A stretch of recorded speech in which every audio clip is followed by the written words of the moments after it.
Holly et Joe sont tous les deux atteints d'achondroplasie, la forme de nanisme la plus commune. Holly mesure 1,23 m, Joe 1,29 m, une taille qui ne les complexe plus depuis longtemps.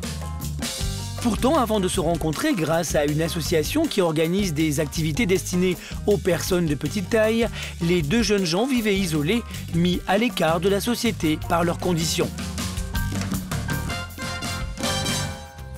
Depuis toujours, mon père m'interdit de faire des trucs et me dit « quand tu seras plus grande ». J'ai eu une enfance et une adolescence solitaire. Tout le monde était accompagné, mais moi, je me sentais mal à l'aise. Je me sentais seule. À l'école primaire, tout le monde avait des amis, sauf moi. Je regardais les autres avec envie tout le temps. Et aujourd'hui, je me rends compte que j'aurais jamais pu avoir d'amis à l'époque. C'était comme ça. Je n'ai jamais eu de vie amoureuse avant de rencontrer Holly. Je ne trouvais jamais la bonne personne. Elle est gentille, douce. Elle a un grand sens de l'humour, une super personnalité. C'est la personne que j'ai cherchée toute ma vie. Je suis amoureux d'elle depuis très très longtemps. Après s'être aimé à distance pendant 3 ans, Joe a déménagé il y a 6 mois pour s'installer avec Holly, ici, à Christchurch, une ville tranquille du sud de la Nouvelle-Zélande. Mes parents ont vendu leur maison sur la côte ouest pour faire le tour du pays. Donc j'avais plus vraiment de raison de rester dans ma ville. Alors j'ai décidé de venir ici pour être plus près de Holly et commencer une nouvelle vie. Si leur histoire d'amour semble bien engagée, c'est plus compliqué sur le plan professionnel. Car depuis qu'il est arrivé à Christchurch, Joe n'arrive pas à trouver de travail. J'ai cherché partout. N'importe quel genre de travail, peu importe. À part porter des trucs très lourds à cause de ma petite taille et des problèmes de dos que je risque d'avoir. J'ai subi échec sur échec. Ce matin, Joe et Holly épluchent toutes les offres d'emploi locales. Joe est prêt à tout accepter, ou presque. Ah, il faut être une femme. Ah, la peinture. Ah non, il faut de l'expérience, t'en as pas. Ah, faire le ménage, tiens. 1h30 ou 2 heures par jour. De nuit, du lundi au vendredi. Nettoyer les toilettes des gens, super. T'es désespéré, hein. Ouais. Bah, j'ai pas d'argent et j'ai des factures. Ah, voilà. On cherche un masseur dans la région de Christchurch. Conducteur de taxi? Non, regarde. Tiens, une offre pour un stripteaseur. Des danseurs hommes recherchés, bon salaire, job très amusant. Appelé Marge. Qu'est-ce que t'en penses? Je sais. Pour un homme de petite taille qui vient juste d'avoir son bac, les options de carrière sont limitées. Mais Joe sait que s'il veut s'installer en couple avec Holly, il va devoir trouver une solution. Et vite.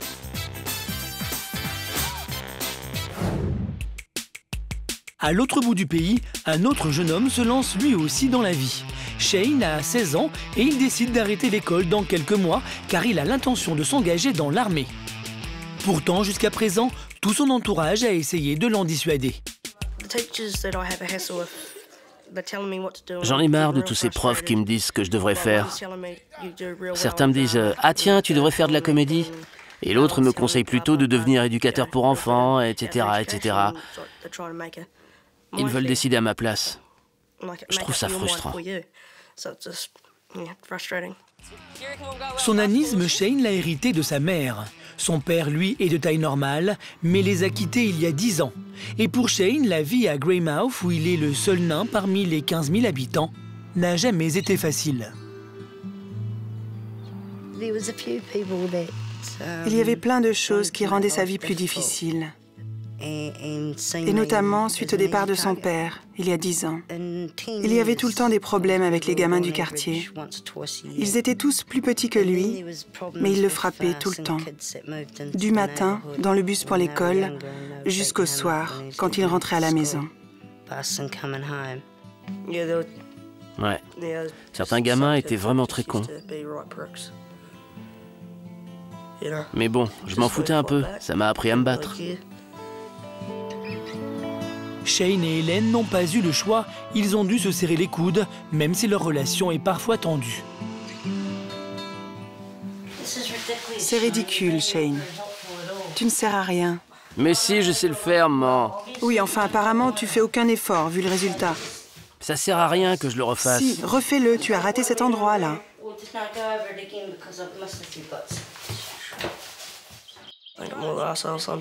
Les gens pensent que je suis un trou du cul.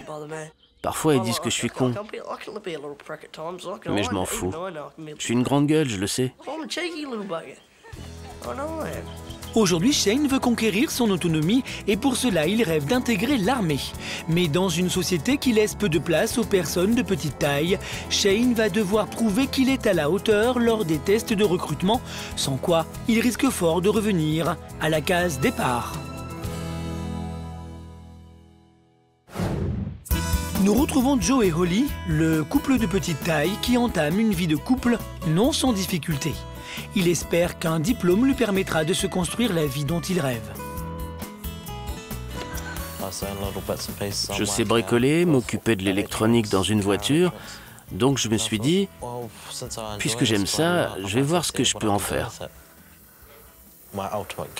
Mon but, c'est d'avoir un diplôme d'électricien automobile et d'ouvrir ma propre enseigne.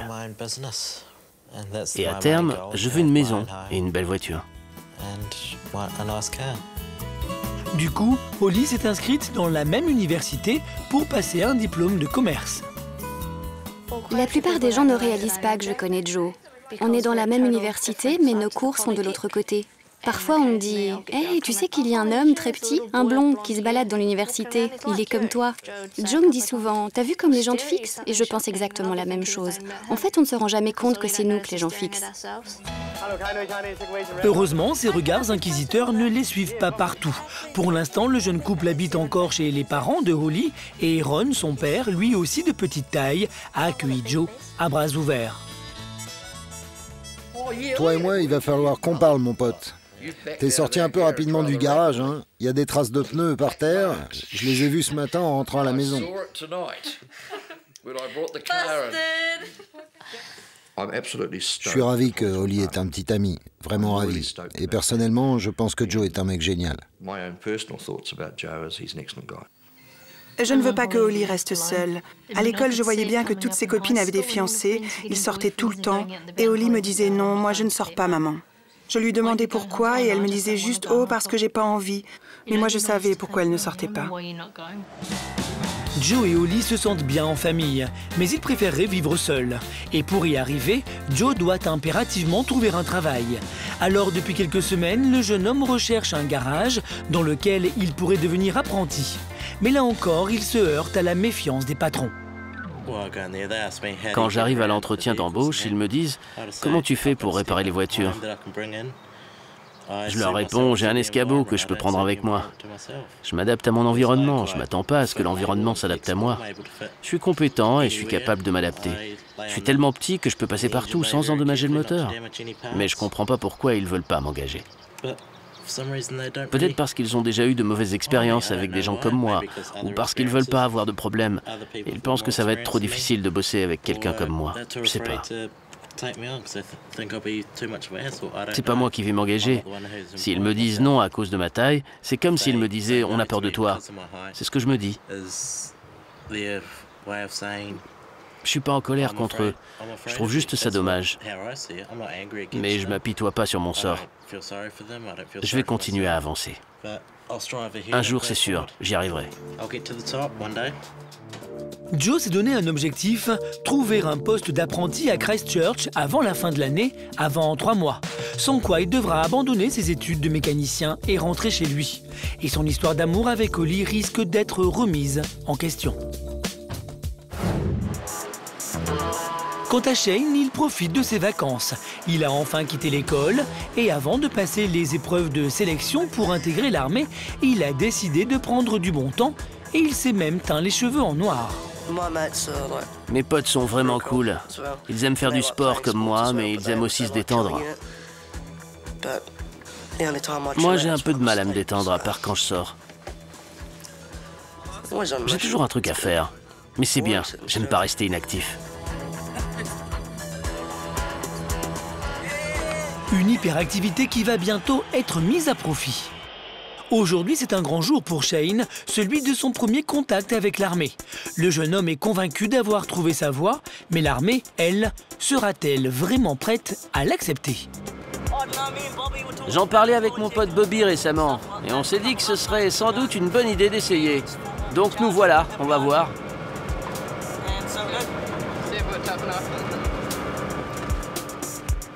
Ils font pas de discrimination en fonction de la taille, de la couleur de la peau, ce genre de trucs. Ils s'en foutent. Du moment que t'es en forme, ça leur va. Je cours beaucoup à l'école. 2,5 km à chaque fois. Je les cours en 15 minutes. Bon, ils demandent qu'on le fasse en 10-30. Va falloir que je m'entraîne. À première vue, le sergent recruteur semble plutôt impressionné par l'enthousiasme de Shane. Je suis très impressionné par Shane. Pour un adolescent, il a confiance en lui, il est très exubérant. Il est très courageux et c'est une qualité qu'on recherche. Il m'impressionne beaucoup. Si on avait plus de candidats comme lui, je serais vraiment heureux. Mais après 24 heures de stage, Shane va réaliser brusquement que l'armée n'est peut-être pas tout à fait disposée à lui donner sa chance. Alors, je cherche un bon nageur qui nage bien. Toi? Ok, alors viens par ici. Il m'a regardé et puis d'un seul coup, il s'est tourné vers l'autre mec. Et il lui a dit « Ok, je te choisis toi ». Et dans ma tête, je me suis dit immédiatement « Ok, tu m'as pas choisi parce que je suis trop petit ». J'ai l'impression qu'il veut pas me laisser prouver que je suis capable d'y arriver. Je suis un athlète, j'adore le sport. Dès que c'est une question d'endurance, je peux me donner les moyens d'y arriver. L'armée ne fait pas de discrimination, mais en une journée, les recruteurs réalisent que malgré tous ses efforts, Shane risque de ne jamais être vraiment à la hauteur. Ça peut paraître simple, mais un truc évident comme monter sur un camion de transport ou en descendre, n'importe quel soldat doit faire ça tous les jours. Et pour lui, c'est déjà très difficile. Il y a beaucoup de choses qu'on a faites aujourd'hui. J'ai vu que c'était très dur pour lui, je m'en suis rendu compte. Mais il faut être capable de faire tout ça pour être opérationnel, donc je pense que l'armée n'est peut-être pas faite pour lui. Il devrait chercher une autre option de carrière. Mais il a quand même bien fait d'essayer.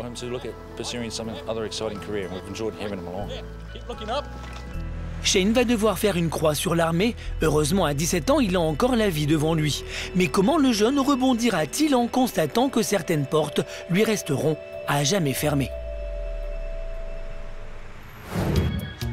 Chez Joe et Holly, en tout cas, la situation commence à s'améliorer.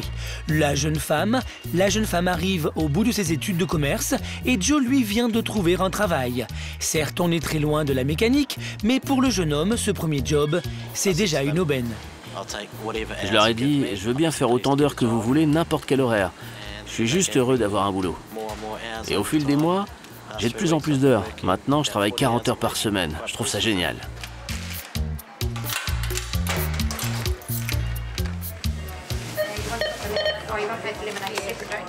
Ah, alors voyons. Faut que je trouve le produit. Voilà. Ça fait 3,45 $. Rayon boulangerie. Ah, ça y est. Ouais. Je commence à m'habituer. Et voilà. Petit à petit, j'y arrive.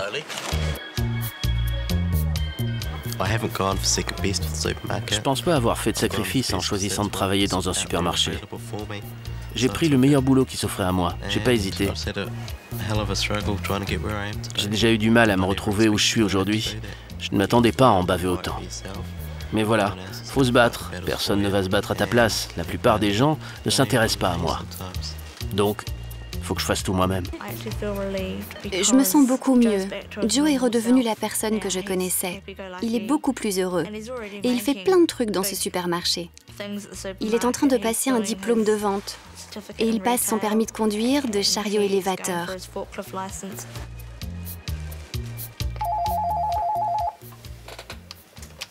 Bonjour, centre médical Balfours, ici Holly. En attendant de décrocher son diplôme, Holly, elle aussi, a bien avancé. Elle travaille déjà comme réceptionniste dans un centre médical. Ok, Monsieur Brown, on vous reçoit demain. Mais alors que tout semble aller pour le mieux, une nouvelle risque de tout compromettre. Holly souffre de maux de dos chroniques et les médecins pensent qu'il s'agit d'une sténose du canal vertébral. Une affection commune chez les personnes de petite taille, mais qui peut s'avérer extrêmement handicapante. Il est de plus en plus clair que ma sténose se développe. Parfois au travail, je passe 1h30 assise devant l'ordinateur et 20 minutes à ranger des dossiers. De toute façon, je suis obligée de marcher en rond, sinon j'ai trop mal. Je ne peux pas rester debout trop longtemps ou rester assise trop longtemps.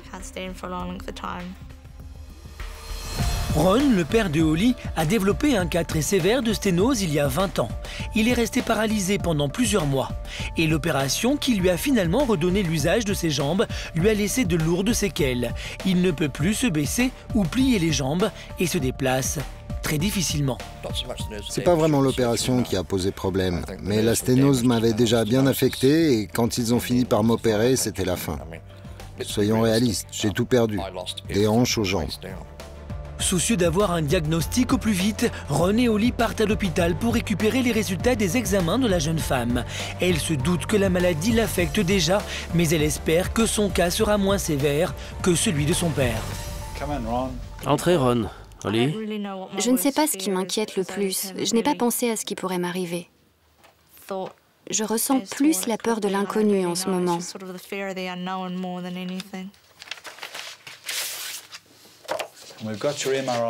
Voici votre scanner. Je vous le dis tout de suite, c'est beaucoup moins grave que le cas de votre père. Ne vous inquiétez pas, ça n'a rien à voir avec la situation de Ron il y a quelques années. Le diagnostic est plutôt rassurant, mais Holly n'est pas sortie d'affaire pour autant. Vous avez des problèmes de dos, mais ils ne sont pas encore très graves. En tout cas, pas aussi graves que ceux de votre père. Et ils ne seront jamais aussi graves. En tout cas, à court terme, vous n'aurez pas les mêmes problèmes que votre père. Votre colonne vertébrale a largement assez de place. Elle ne va pas rester bloquée. Mais de toute façon, il faut vous attendre à souffrir de temps en temps. Vous allez avoir mal au dos, c'est sûr. Et il n'y a aucun traitement qui vous aidera à vous débarrasser de cette douleur. Même si elle ne sera peut-être jamais paralysée comme l'a été son père, Holly sait déjà à 18 ans qu'elle va souffrir toute sa vie, mais la jeune femme a choisi de rester sereine. C'est comme ça. Il y a des hauts et des bas. De bonnes journées, de moins bonnes. En ce moment, par exemple, je suis beaucoup plus heureuse. Parce que je me dis, ok, si j'ai trop mal, je prendrai des anti-inflammatoires ou n'importe quoi d'autre. C'est comme ça. Il faut s'adapter à la maladie. Et une semaine plus tard, son attitude positive est récompensée. Holly reçoit son diplôme de fin d'études. Après des années d'efforts, elle est prête à prendre son envol, non sans émotion. Non, je n'ai pas peur de devenir une adulte. Mais depuis quelques semaines, tout change dans ma vie et je suis poussée dans mes retranchements. Je suis sortie de l'université alors que j'avais passé toute ma vie à l'école et je ne sais plus quoi faire. Je me dis, qu'est-ce que je fais maintenant? Je suis jetée dans la nature et c'est un peu impressionnant. Nous remettons aujourd'hui son diplôme de fin d'études à Holly Morrison. Bravo Holly, félicitations.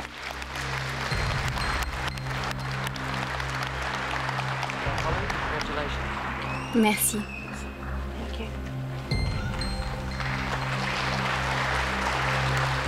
À 18 ans, Joe et Holly démarrent tout juste leur vie d'adulte. En un an, tous les deux ont obtenu un diplôme et trouvé du travail. Ils savent qu'ils devront toujours se battre pour bâtir la vie dont ils rêvent. Ils savent aussi que ça concerne tout le monde, y compris les personnes de taille normale.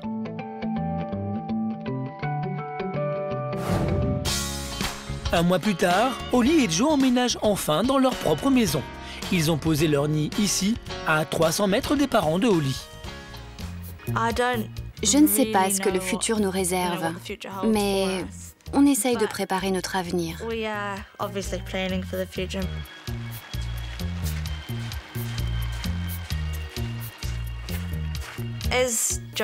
Joe me le répète tous les jours. Il faut prendre les choses telles qu'elles arrivent. On ne peut pas tout organiser et prévoir à l'avance. On voit au jour le jour. Après avoir échoué à devenir militaire, Shane, lui, a plus de mal à trouver sa voie et face à son avenir, il est encore un peu indécis. Alors aujourd'hui, il a décidé de rendre visite à Joe et Holly. Shane les a rencontrés il y a 3 ans dans une réunion de soutien pour les personnes de petite taille. Depuis, ils sont toujours restés en contact. Joe était la première petite personne que j'ai rencontrée de ma vie. Je l'ai regardé et je me suis marré. Et puis je me suis mis à côté de lui, j'ai regardé ses mains, j'ai tout regardé. Et je me suis dit, ah bah il est comme moi, ok, c'est bien. Et d'un seul coup, je me suis posé plein de questions. C'était assez bouleversant de découvrir que j'étais pas seul. Je me disais, mais qu'est-ce qui se passe? Et puis on est restés très proches. Joe est très cool. Et Holly est un peu comme une grande sœur. Vraiment. Chez les Morrison, Shane découvre la chaleur d'une famille unie, une situation qu'il n'a jamais vraiment connue chez lui. Salut toi, comment ça va? Allez, entre. Vas-y, viens, entre mon pote. T'as pas ta clé, Holly? Ouais, c'est ça, c'est à cause de Joe, hein. Tu vois, c'est de ce fauteuil que je te parlais la dernière fois. Il est génial. J'ai jamais mal au dos quand je suis là-dessus. Mais oublie pas, hein, c'est ma chaise. Enfin, tu peux l'essayer, hein. Ça me fait plaisir de te voir. Ouais, c'est super. On va se faire de gros bisous, hein. C'est ça, des gros bisous. Shane traverse un moment critique de sa vie. Après avoir quitté l'école il y a 3 mois, il n'a toujours pas la moindre perspective d'emploi. Holly et Joe décident donc de le prendre à part pour parler de ses projets d'avenir. Et puisqu'ils sont eux aussi passés par là, de lui donner quelques conseils. Qu'est-ce que tu veux faire maintenant, Shane? Je sais pas, je vais voir. T'as toujours envie de devenir golfeur professionnel? Non. Pourquoi? Parce que Parce que quoi? j'ai pas envie. Tu veux plus être golfeur professionnel? J'ai pas beaucoup de chance d'y arriver. Mais pourquoi? Tu peux faire ce que tu veux. Et vous alors, vous allez vous marier? Qui sait, Shane? Qui sait? Ce serait trop cool. Pourquoi? Je sais pas, ce serait génial. Pourquoi? Vous allez bien ensemble. Et toi, t'as pas envie de te marier un jour? Trouver une petite femme? Tu vas essayer de trouver un top modèle? Ouais, t'entends pas, il y en a plein qui m'appellent. Tiens, il y en a une là. Arrête, tu sais bien de quoi je parle. Ouais, je sais. Comme Joe a trouvé Holly, Shane s'est mis en tête de rencontrer la femme de sa vie, pour peut-être enfin trouver sa voie. Depuis, Shane a définitivement tourné le dos à ses ambitions militaires pour s'inscrire dans une formation d'administration d'entreprise. Pendant les 6 prochains mois, il sera entouré de jeunes femmes. Et si Shane n'a pas encore trouvé l'amour, il sait au moins où le chercher.